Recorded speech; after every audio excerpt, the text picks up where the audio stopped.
Na ang panahon sa malaking bahagi ng Catanduanes kumpara po kahapon, pero sa ilang bahagi ng probinsya, ramdam pa rin ang sama ng panahon. Mula sa Catanduanes, saksi si John Consulta. Malakas na kulog at ulan ang gumising sa mga residente sa ilang bayan dito sa Catanduanes, kabilang ang kabisera ng probinsya, ang Virac. Kasabay ng malakas na bugso ng hangin, ang kapansin-pansing paglaki ng mga alon. Kaya ang mga bangka nanatili sa pampang. Muling ipinagpaliban ng mga pangingisda ang pagpapalaot sa buong magdamag. Malakas pang alon yan. Paglabas na, yan, may painan na yan. Pagka nandun ka na, problema. Sino magkukan sa'yo? Magsasagip doon? Wala. Kahit isang bangka, wala. Utis mo na, kahit walang pira. Pero ang ilang residente, tila di alintana ang masamang panahon at nagawa pang maligo sa gitna ng malalakas na alon. Muli namang umulan dito sa Virac pasado alas 8 ng gabi, kaya dobling ingat ang mga motorista sa daan. Gayunman, hindi na ito singlakas ng pagulan kaninang umaga. Mula rito sa Virac, Catanduanes, ako si John Consulta, ang inyong naging saksi. Sa ibang balita, nailibing ng buhay ang isang ginang at kaniyang dalawang anak matapos matabunan ng buhangin mula sa isang tumagilid na truck. Humingi na ng tawad ang driver pero iginiit niyang ang padre de pamilya na mag-iinang namatay ang nagpapasok daw sa kaniyang truck sa construction site. Saksi si Chino Gaston. Nagmamadaling hinukay ng mga rescuer ang tone-toneladang buhangin ito matapos matabunan ng barracks area sa isang construction site sa barangay Santo Domingo, Quezon City kung nasaan ang isang babae at dalawa niyang anak. Ang ama ng mga bata, nasaksihan pa raw kung paano umangat ng unahan ng truck habang umaandar itong paahon, sabay tagilid at buhos ng kargang buhangin sa tinitirhan ng kanyang mag-iina. Nakita ko po na tumatagilid na po yung truck. Ayun, tapos nataranta na po ako, sumigaw na ako. Nang sa wakas ay makuhang ginang na kinilalang si Jeneline Tabahonda, agad siyang isinugod sa ospital pero binawian din ang buhay. Maging ang dalawang bata, di rin nakaligtas. Sa tanggapan ng PNP Traffic Enforcement Center sa Balintawak kung saan dinala ang truck driver na si Jerome Doctolero, lalong hindi nakapagpigil ng hinagpis si Rebadaho sa sinapit ng kanyang pamilya.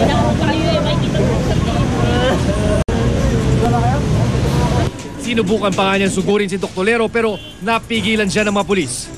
Humingi ng tawad at pangunawa si Doctolero sa pamilya ng mga biktima. Pero giit niya, si Rebadaho pa raw mismo ang nagpapasok sa kanyang truck sa construction site. Duda na raw siyang kakayanin ng malambot na lupa ang truck. Pero siniguro umano ni Rebadaho sa kanya na ligtas magdiskarga ng buhangin malapit sa barracks area. Matigas tingnan, parang siniminto. Kaya lang ang baba nun, ilalim, malambot. Ay biglang lumusot yung gulong. Tumagilid ng truck. Kaya unti-unting nabuhat. Posibleng maharap si Doctolero sa reklamong reckless imprudence resulting in multiple homicide. Inaalam pa kung anong maaring haraping reklamo ng may-ari ng truck na Chelsea Sand and Gravel. Yung registered owner ng sasakyan, may liability din pagdating sa civil aspect ng kaso. Nangako ng may-ari ng truck na tutulong sa gastusin ng mga biktima sa ospital at punerarya. Pero hindi raw pwedeng isisi sa driver lamang ang buong pangyayari. Sa sitwasyon ng delivery din, doon sa site din, medyo may pagkukulang din na alam naman niya malambot pa yung nagpapadeliver pa rin siya. Ako si Chino Gaston ang inyong saksi. Pinlansya ang mukha at halos mabulag, ilan lang po yan sa pangmamaltratong sinapit ng isang kasambahay sa kanyang amo. May saksi exclusive si John Consulta. Halos di na makilala ang 22 anyo sa Sibonita Baran nang umuwi siya sa Catanduanes matapos plansyahin sa mukha ng among pinaglingkuran ng 2 taon sa Quezon City. Punta natin yung mukha mo. Ano nangyari dyan? Bakit nagaganyan? Tigplansya po yan. Pag kunting pagkakamali, pag hindi maayos yung pagplansya ko, nagagalit siya tapos kinuha niya tapos pinansya sa mukha ko. Yung una dito. Tapos yung medyo naghilom naman po yung mukha ko, yung parang nagpaumay naman po siya. Ulit na naman pigplansya, ulit naman yung mukha ko dito. Nabasag din ang isa sa kanyang mga ngipin at naiba ang itsura ng kanyang tenga dahil sa pananakit daw ng babaeng amo tuwing nagagalit. Sa pinakahuling insidenteng araw ng pananampal sa kanya ng amo, namaga ang kanyang kanang pisngi at pumikit na ang kanyang 2 mata na kung hindi raw agad maoperahan ay maari niyang ikabulag. Sinuntok niya po ako dito, tapos niya po ako, hinagis niya po ako, tapos tinadyak-tadyakan niya po ako sa tiyan. Yung ngipin mo, bakit may basag yung ngipin mo? Ipin ko po, pig, niya po, yung pinukpok niya po ng pig-urine yung bibig ko, tapos kasama po yung ipin ko. Sa kabila ng mga tinamong sugat, di raw siya dinala sa doktor ng amo at binilaan pa umanong huwag magsumbong sa mga otoridad. Pero dahil di nakatiis, umalis siya sa amo. Naghain na si Baran ng reklamo sa Provincial Prosecutor's Office at dumulog na rin sa DSWD sa Catanduanes. Matindi ang sa kanya, hindi lang physical abuse, kundi emotional, psychological. Andiyan na lahat na abuse sa kanya. Kung kanan niya, talagang no chance na po ito makakita, no? Yung right. Yung kaliwa, may konting siguro mga 5% kung uoperahan po ito.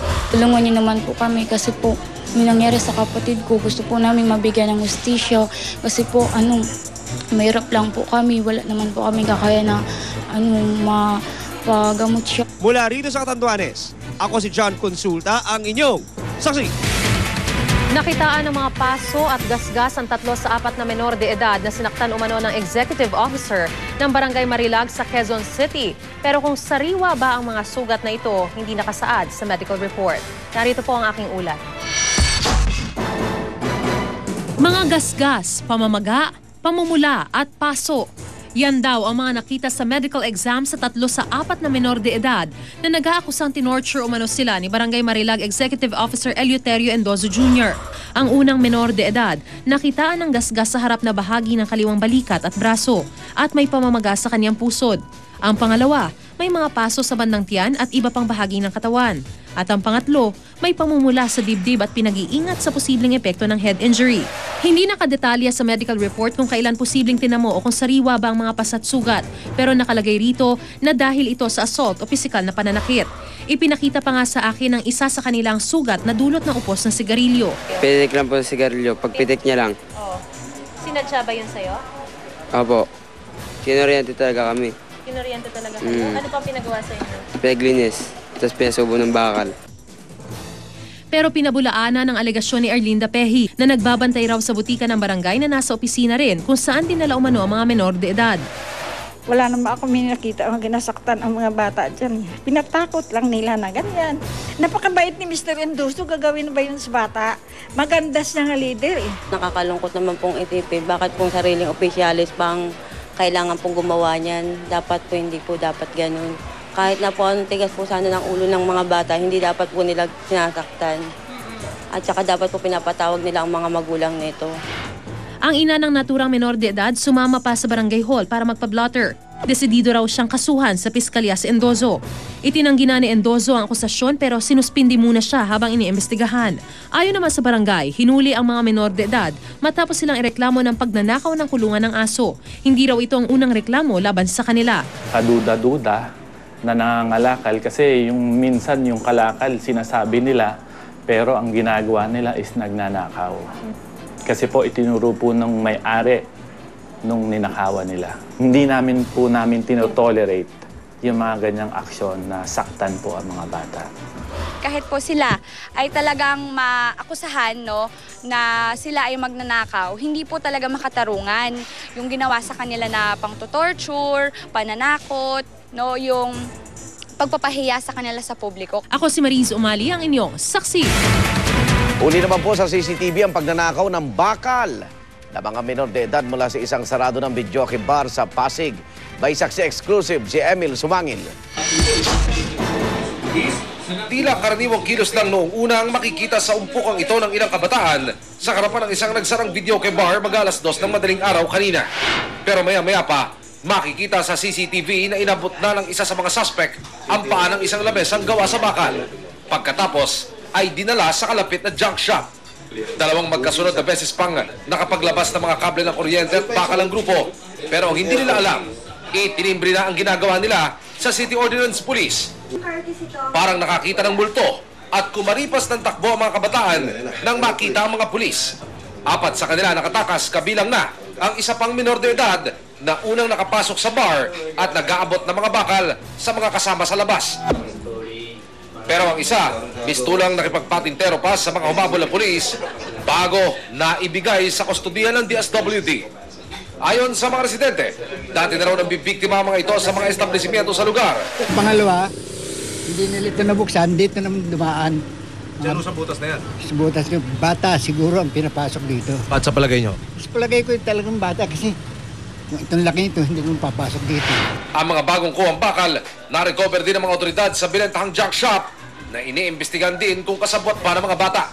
Wala pang reaksyon ang may-ari ng junk shop. Emil Subangil ang inyo. Saksi. Saksihan mamaya. Senador Coco Pimentel handa na nga bang magpaampon sa ibang partido matapos kumala sa United Nationalist Alliance o UNA. Sa barangay Saksi, tampok ang masasarap na pagkain Pilipino na next big thing daw sa international cuisine. At ang latest po sa lagay ni Comedy King Dolphy, alamin. Huwag bibitiw. Sama-sama pa rin tayo magiging saksi.